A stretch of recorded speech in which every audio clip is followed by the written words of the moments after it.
Study IQ IAS, आपका selection हमारा mission. दोस्तों, आपने सिविल वॉर के बारे में तो सुना होगा। सिविल वॉर एक इंटरस्टेट वॉर यानी एक ही देश के अंदर डिफरेंट ग्रुप्स के बीच होने वाला वॉर कहलाता है। इसे गृह युद्ध भी कहते हैं। किसी भी सिविल वॉर में एक विरोधी ग्रुप का एम होता है उस देश से इंडिपेंडेंस पाना, किसी पर्टिकुलर रीजन पर अपना कंट्रोल पाना या सरकार की पॉलिसीज को चेंज करना। ऐसा ही एक फेमस और ब्रूटल सिविल वॉर श्रीलंका में हुआ था। इस वॉर में एक तरफ थी श्रीलंका की गवर्नमेंट और दूसरी तरफ LTTE यानी कि liberation tigers of Tamil Eelam. इन्हें लिट्टे या तमिल टाइगर्स के रूप में जाना जाता है। 1976 में बनी LTTE एक सेपरेटिस्ट ऑर्गेनाइजेशन थी जिसका formation northern and eastern Sri Lanka में एक इंडिपेंडेंट तमिल स्टेट बनाने के इरादे से हुआ था। श्रीलंकन सिविल वॉर एशिया में सबसे लंबे समय तक चलने वाला आर्म्ड कॉन्फ्लिक्ट बना, जो कि 2009 में LTTE की डिफीट के साथ खत्म हुआ। आज इस वीडियो में हम जानेंगे LTTE के बारे में। क्या थे वो सर्कमस्टेंसेस जिसकी वजह से श्रीलंका में इस आर्म्ड ऑर्गेनाइजेशन का फॉर्मेशन हुआ, उनकी डिमांड्स क्या थीं, LTTE के ऑपरेशंस में इंडिया का क्या रोल रहा था और कैसे ये organization Indian prime minister Rajiv Gandhi की हत्या के लिए जिम्मेदार बनी। तो आइए शुरू करते हैं। Why was LTTE formed? दोस्तों, हमारा पड़ोसी देश श्रीलंका इंडिया के साउथ में एक आइलैंड नेशन है जिसे पहले सिलोन नाम से जाना जाता था। पूरी दुनिया में चाहे कोई भी कंट्री हो, वहां होने वाले कॉन्फ्लिक्ट्स का मेन रीजन कहीं ना कहीं कम्युनिटीज के बीच टकराव और उनका माइनॉरिटी मेजॉरिटी में डिवाइड हो जाना रहा है। और श्रीलंका भी ऐसे ही संघर्ष भरे इतिहास का गवाह रहा है। श्रीलंका में दो मेजर एथनिक ग्रुप्स हैं, तमिल्स और सिंहलीज। ब्रिटिश कॉलोनियल रूल से पहले नॉर्दर्न और ईस्टर्न पार्ट में तमिल राजाओं का राज हुआ करता था और इसी वजह से यहां पर तमिल्स की संख्या ज्यादा रही, जबकि सेंट्रल और सदर्न पार्ट में सिंहलीज पीपल की संख्या ज्यादा है। इन दोनों ग्रुप्स की भाषा और धर्म भी अलग अलग हैं। तमिल ग्रुप हिंदू रिलीजन को फॉलो करते हैं और उनकी लैंग्वेज भी तमिल है, और सिंहलीज बुद्धिस्ट रिलीजन के थेरावड़ा ब्रांच को फॉलो करते हैं और उनकी लैंग्वेज सिंहलीज है। तमिल्स टोटल श्रीलंकन पॉपुलेशन के लगभग 15% हैं और सिंहलीज 70 से 75%, जिस वजह से तमिल्स यहां माइनॉरिटी ग्रुप बनाते हैं और सिंहलीज मेजॉरिटी ग्रुप में आ जाते हैं। वैसे तो पॉपुलेशन में तमिल्स की संख्या बहुत कम थी, लेकिन कॉलेज एजुकेशन में 70 to 80% स्टूडेंट्स तमिल्स होते थे। इसका कारण ब्रिटिश कॉलोनियल रूल के दौरान 19th सेंचुरी की शुरुआत में क्रिश्चियन मिशनरीज की एक्टिविटीज से जुड़ा था। जब मिशनरीज श्रीलंका पहुंचे तो वो अपने साथ सिर्फ रिलीजन ही नहीं बल्कि मॉडर्न सोसाइटी का आइडिया और कल्चर भी लेकर आए। इसी वजह से नॉर्दर्न श्रीलंका में कई कॉन्वेंट स्कूल्स और दूसरे एजुकेशनल इंस्टीट्यूशंस ओपन हुए। क्योंकि नॉर्दर्न रीजन में तमिल्स की पॉपुलेशन ज्यादा थी तो उन्हें इन स्कूल्स का फायदा मिला और मैक्सिमम तमिल्स एजुकेट हो गए। इसकी वजह से जब ब्रिटिश ने श्रीलंका में एडमिनिस्ट्रेशन का कामकाज शुरू किया तो तमिल्स को सिविल सर्विसेज और दूसरे गवर्नमेंट जॉब्स में ज्यादा रिप्रेजेंटेशन मिलने लगा, क्योंकि वो पढ़े लिखे भी थे, साथ ही उनकी इंग्लिश लैंग्वेज पर अच्छी पकड़ थी। अब देखने वाली बात यह थी कि श्रीलंका में पॉपुलेशन मेजॉरिटी सिंहलीज की थी, पर सरकार में हायर पोजीशंस पर माइनॉरिटी तमिल्स थे। शुरुआत में तो दोनों एथनिक ग्रुप्स के बीच इस बात को लेकर कुछ खास इश्यूज नहीं थे, लेकिन प्रॉब्लम्स तब शुरू हुई जब श्रीलंका को ब्रिटिश रूल से आजादी मिली। ईयर 1948 में जब श्रीलंका ब्रिटिश कॉलोनियल रूल से आजाद हुआ तब वहां पर आई पार्लियामेंट्री डेमोक्रेसी, जिसका आधार था मेजॉरिटेरियन रूल। मेजॉरिटेरियन रूल की एक धारणा होती है कि मेजॉरिटी रूलिंग क्लास पूरे देश पर अपनी मर्जी के अनुसार शासन कर सकता है, और हुआ भी ऐसा ही। सिंहला गवर्नमेंट सिंहलीज लोगों के फेवर में कई लॉज एंड पॉलिसीज लाने लगी, जिससे सिंहलीज को एजुकेशन और जॉब्स में आगे आने का मौका मिले, जो कि अब तक माइनॉरिटी तमिल्स के पास थी। 1956 में इंग्लिश को हटाकर सरकार ने सिंहलीज लैंग्वेज को ऑफिशियल लैंग्वेज बना दिया, जिसका सीधा असर ये पड़ा कि तमिल्स को जॉब से रिजाइन करना पड़ा। साथ ही आगे आने वाले किसी भी सरकारी जॉब्स में वो फिट नहीं होते, क्योंकि उन्हें या तो तमिल आती थी या फिर इंग्लिश। 1970s के दौरान कॉलेज एजुकेशन में भी भेदभाव की शुरुआत हुई। तमिल्स की एंट्री को रिस्ट्रिक्ट किया जाने लगा। इसके साथ ही तमिल मीडिया और लिटरेचर जैसे कि तमिल फिल्म्स, तमिल मैगजीन्स, इन सब को भी बैन किया जाने लगा। लैंग्वेज किसी भी कल्चर का सबसे इंपॉर्टेंट यूनिट होता है। भाषा को खो देने का मतलब अपनी जमीन को खो देने जैसा होता है। ऐसी सिचुएशंस में टकराव होना तो निश्चित था। इन सभी कारणों की वजह से 1970s के टाइम श्रीलंका में कॉन्फ्रंटेशनल पॉलिटिक्स यानी कि अपने अधिकारों के लिए सरकार के खिलाफ लड़ाई की शुरुआत हुई। पढ़े लिखे तमिल स्कूल स्टूडेंट्स को जब कॉलेज में एंट्री रिस्ट्रिक्ट की जाने लगी तो वो इंसर्जेंसी और पॉलिटिकल एक्टिविज्म की ओर बढ़ गए। तमिल लोगों ने हथियार उठाना शुरू किया और इन डिस्क्रिमिनेटरी पॉलिसीज के अगेंस्ट कई सारे आर्म्ड ग्रुप्स बनने लगे। उन्हीं आर्म्ड ग्रुप्स में से सबसे बड़ा और मेजर ग्रुप था LTTE यानी liberation tigers of Tamil Eelam, जिसकी फॉर्मेशन 1976 में हुई थी। तो आइए अब हम LTTE और उसके ऑपरेशंस के बारे में विस्तार से जानते हैं। LTTE and it's operations. इस ग्रुप के लीडर थे वेल्लुपिल्लई प्रभाकरन। जहां दूसरे ऐसे तमिल ग्रुप्स का मकसद था नॉर्दर्न और ईस्टर्न श्रीलंका में ऑटोनॉमी पाना, वहीं पर LTTE का शुरू से मानना था कि तमिल्स को श्रीलंका से सिसेशन चाहिए और ये एक अलग तमिल ईलम यानी कि अलग तमिल राष्ट्र बनाना चाहते थे। LTTE का फ्लैग सिंबल था जंपिंग टाइगर, जिसे LTTE के चीफ प्रभाकरन ने इंडिया के तमिलनाडु के एक आर्टिस्ट के साथ मिलकर बनाया था। ये टाइगर सदर्न इंडिया के फेमस चोला एम्पायर के एम्ब्लेम से लिया गया था, जो कि तमिल्स की वीरता के इतिहास को भी दर्शाता था। इस फ्लैग को वो तमिल ईलम के इंडिपेंडेंट स्टेट का नेशनल फ्लैग बनाना चाहते थे। LTTE एक डिसिप्लिन्ड और ऑर्गेनाइज्ड आर्म्ड ग्रुप था। LTTE ग्रुप दो भागों में बंटा हुआ था, पहला मिलिट्री विंग और दूसरा पॉलिटिकल विंग। दोनों ही विंग्स की लीडरशिप प्रभाकरन के हाथों में थी। मिलिट्री विंग को भी 3 सब ग्रुप्स में डिवाइड किया गया था। पहला नेवल विंग, जिसका नाम था सी टाइगर्स, दूसरा एयर विंग, जिसका नाम था एयर टाइगर्स, और तीसरा सुसाइड बॉम्बिंग यूनिट, जिसका नाम था ब्लैक टाइगर्स। इनके अलावा एलीट फाइटिंग विंग और इंटेलिजेंस यूनिट भी थी। वो छोटे बच्चों को भी ग्रुप में शामिल करते थे और उन्हें मार्शल ट्रेनिंग देते थे। लड़ाई के लिए ये लोग गोरिल्ला टेक्निक और सुसाइड बॉम्बिंग जैसे तरीकों का इस्तेमाल किया करते थे। LTTE का हर सैनिक अपने गले में साइनाइड के कैप्सूल या गोली पहना करता था, जिससे कि अगर वो पकड़े भी गए तो वो सुसाइड कर सकें। उस दौरान LTTE को श्रीलंका में सबसे डोमिनेंट तमिल मिलिटेंट ग्रुप और वर्ल्ड में सबसे स्ट्रॉन्गेस्ट गोरिल्ला फोर्सेस में माना जाने लगा। उन्होंने पुलिसमैन और पॉलिटिशियंस के साथ साथ गवर्नमेंट प्लेसेस को भी निशाना बनाना शुरू कर दिया था। देखते ही देखते LTTE ग्लोबली एक ऐसा स्ट्रॉन्ग ऑर्गेनाइजेशन बन गया था जिसकी खुद की आर्मी, नेवी और एयरफोर्स थी। साथ ही वो नॉर्दर्न रीजन के जाफना जैसे इलाकों में तमिल पॉलिटिकल पार्टीज को ओवरपावर करने लगे और शैडो गवर्नमेंट की तरह ऑपरेट करने लगे। लेकिन इस तमिल, सिंहलीज और श्रीलंकन सरकार की लड़ाई में इंडिया कैसे आया, आइए देखते हैं। Indian intervention in Sri Lankan civil war. 1976 से 1982 तक ये लड़ाई थोड़े छोटे स्तर पर चल रही थी, लेकिन 1983 में इसने गंभीर रूप धारण कर लिया। दरअसल जुलाई 1983 में LTTE ने एंटी तमिल एक्टिविटीज के खिलाफ लड़ते हुए 13 श्रीलंकन आर्मी सोल्जर्स को मार गिराया। इसकी वजह से पूरे श्रीलंका में दंगे हुए, जिसमें लगभग 1500 से 3000 तमिलियंस मारे गए। इसे ब्लैक जुलाई के नाम से भी जाना जाता है। जुलाई दुनिया भर में श्रीलंकन तमिल डायस्पोरा के लिए शोक का समय बन गया। लार्ज नंबर्स में तमिल यूथ्स मिलिट्री ऑर्गेनाइजेशन में शामिल होने लगे। LTTE को तब एक वजह मिल गई वॉर स्टार्ट करने की। इंडियन तमिल्स और श्रीलंकन तमिल्स के क्लोज एंसेस्ट्रल रिलेशंस थे। इंडिया के साथ साथ दुनिया भर में जितने तमिल डायस्पोरा थे, सबकी हमदर्दी थी श्रीलंकन तमिल्स और LTTE के साथ। इंडिया में तमिलनाडु की पॉलिटिकल पार्टीज ने इंडियन गवर्नमेंट से रिक्वेस्ट की कि वो LTTE की मदद करें।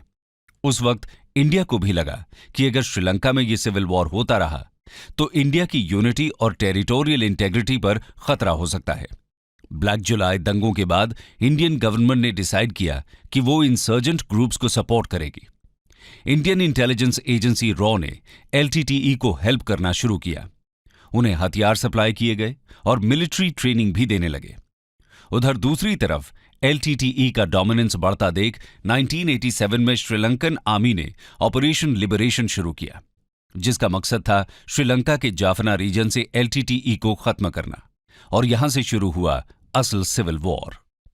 उस वक्त श्रीलंकन आर्मी ने जाफना पर लगभग कंट्रोल कर लिया था, लेकिन इसमें बहुत से तमिल्स मारे गए ह्यूमन राइट्स का वायलेशन भी हुआ।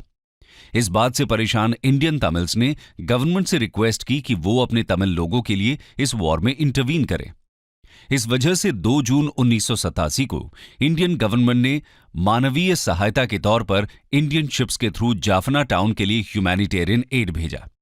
जाफना तब श्रीलंकाई सैनिकों द्वारा नाकाबंदी के अधीन था, लेकिन इस ह्यूमैनिटेरियन एड को श्रीलंकन आर्मी ने रोका और वापस भेज दिया। इंडिया ने इसके रिस्पॉन्स में श्रीलंकन गवर्नमेंट से बोला कि अगर आपने इन ह्यूमैनिटेरियन एड्स को जाफना पहुंचने से रोका तो हम इसे युद्ध समझेंगे और इसका समाधान फिर सेना की कार्रवाई से होगा। इसके बाद इंडिया ने दोबारा 4 जून 1987 को इंडियन एयरफोर्स के हेलीकॉप्टर की मदद से जरूरत के सामान को वहां एयर ड्रॉप किया और इस बार श्रीलंकन आर्मी उन्हें रोक नहीं पाई। इंडिया ने इसे ऑपरेशन पूमलई का नाम दिया, जिसे ईगल मिशन 4 भी कहते हैं।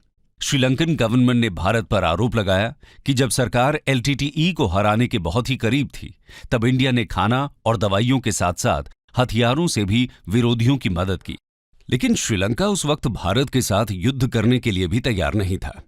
उस दौरान इंडिया के प्राइम मिनिस्टर थे राजीव गांधी और दूसरी तरफ थे श्रीलंका के प्रेसिडेंट जयावर्धने। दोनों के बीच शांति वार्ता की शुरुआत हुई और 29 जुलाई 1987 को दोनों सरकारों के बीच इंडियन श्रीलंका पीस अकॉर्ड पर साइन हुए। इस पूरे समझौते में एक तरफ ये तय हुआ कि Sri Lankan government Tamil dominated regions को ऑटोनॉमी देगी और नॉर्दर्न एरिया से अपनी आर्मी को पीछे हटा लेगी। वहीं दूसरी तरफ श्रीलंका के प्रेसिडेंट जयावर्धने के द्वारा ये मांग की गई कि इंडिया किसी भी तरीके से तमिल विरोधियों की सहायता ना करे। इसके अलावा तमिल आर्म्ड ग्रुप्स सरेंडर कर दें और इस काम में विरोधियों को कन्विंस करने और श्रीलंका में लॉ एंड ऑर्डर को मेंटेन करने में इंडिया उनकी मदद करे।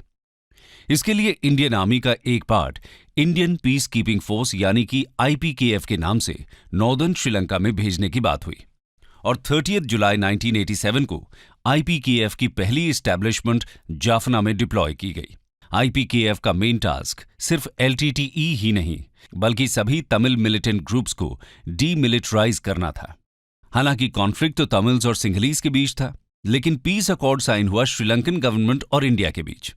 इस पूरे समझौते में LTTE को, जो कि उस वक्त तमिल इंसर्जेंट ग्रुप्स में सबसे ताकतवर था, उसे शामिल ही नहीं किया गया और इसी बात से LTTE के चीफ प्रभाकरन काफी नाराज भी हुए। दरअसल ऐसा कोई समझौता होने वाला है, इसकी खबर मिलते ही प्रभाकरन 24 जुलाई 1987 को राजीव गांधी से मिलने इंडिया पहुंच गए और राजीव जी ने प्रभाकरन से वादा किया था कि आगे तमिल्स के लिए सब अच्छा ही होगा और उन्हें इस पीस अकॉर्ड से घबराने की कोई जरूरत नहीं है। प्रभाकरन इस मीटिंग के बाद अपनी इच्छा के विरुद्ध ही सही अपने हथियार त्याग देने को तैयार हो गए। प्रभाकरन ने यह सोचकर समझौता किया कि इससे उन्हें तमिल ईलम मिल जाएगी। जयवर्धने ने यह उम्मीद करते हुए समझौता किया कि इससे श्रीलंका में हो रही हिंसा खत्म हो जाएगी और राजीव गांधी ने तमिल्स के लिए अच्छे इरादों के साथ इस समझौते में आगे बढ़ने का निर्णय लिया। लेकिन उन्हें क्या पता था कि आगे वो सभी निराश होने वाले थे। दोस्तों, शुरुआत में IPKF ने उम्मीद नहीं की थी कि वो किसी भी तरह के युद्ध में शामिल होगी। उनका प्लान शांतिपूर्ण तरीके से इस मिशन को एग्जीक्यूट करने का था। हालांकि कुछ ही महीनों के अंदर IPKF शांति स्थापित करने के लिए LTTE के साथ लड़ाई में उलझ गया। दरअसल श्रीलंकन आर्मी की हिरासत में LTTE के 17 मिलिटेंट्स की मौत हो गई और इस घटना के लिए LTTE ने IPKF को जिम्मेदार माना और आत्मसमर्पण से इनकार कर दिया। जल्द ही इन डिफरेंसेस के कारण LTTE ने सिंहलीज पर हमला करना शुरू कर दिया और तभी IPKF ने डिसीजन लिया कि अगर शांति लाने के लिए जरूरत पड़ी तो वो फोर्स का पूरा इस्तेमाल करेंगे और देखते ही देखते LTTE और IPKF के बीच युद्ध छिड़ गया। 1987 से 1989 तक 2 सालों में IPKF ने कई सारे कॉम्बैट ऑपरेशंस किए, जिनमें ऑपरेशन पवन, ऑपरेशन त्रिशूल, ऑपरेशन विराट और ऑपरेशन चेकमेट शामिल थे। इस बीच इंडिया और श्रीलंका में सत्ता बदल गई। 1989 में राजीव गांधी को PM की कुर्सी छोड़नी पड़ी और उधर श्रीलंका में भी प्रेसिडेंट की कुर्सी पर राणा सिंघे प्रेमदासा बैठ चुके थे। प्रेमदासा IPKF के अगेंस्ट थे और वो चाहते थे कि इंडियन फोर्सेस वापस चली जाएं। इस पूरे पॉलिटिकल सिनेरियो के चेंज में IPKF को श्रीलंका से हटाने के लिए LTTE चीफ प्रभाकरन ने प्रेमदासा के साथ समझौता कर लिया। हालांकि एलटीटीई ने सुसाइड बॉम्बिंग का इस्तेमाल करके प्रेमदासा की बाद में हत्या कर दी। 3 साल तक चले इस मिशन में इंडिया के 1200 से 1500 सोल्जर्स शहीद हो गए। आईपीकेएफ के रोल से एलटीटीई शुरू से ही नाखुश थी। हालांकि 1990 में इंडिया में वीपी सिंह की सरकार थी और उन्होंने आईपीकेएफ को श्रीलंका से वापस बुला लिया, लेकिन प्रभाकरण ने मन बना लिया था कि वो राजीव गांधी की हत्या करेंगे। इस बीच इंडियन इंटेलिजेंस एजेंसी को 2 बार कोडेड रेडियो मैसेजेस के थ्रू इस हत्या की प्लानिंग की खबर मिली थी, लेकिन उन्होंने इसे नजरअंदाज किया।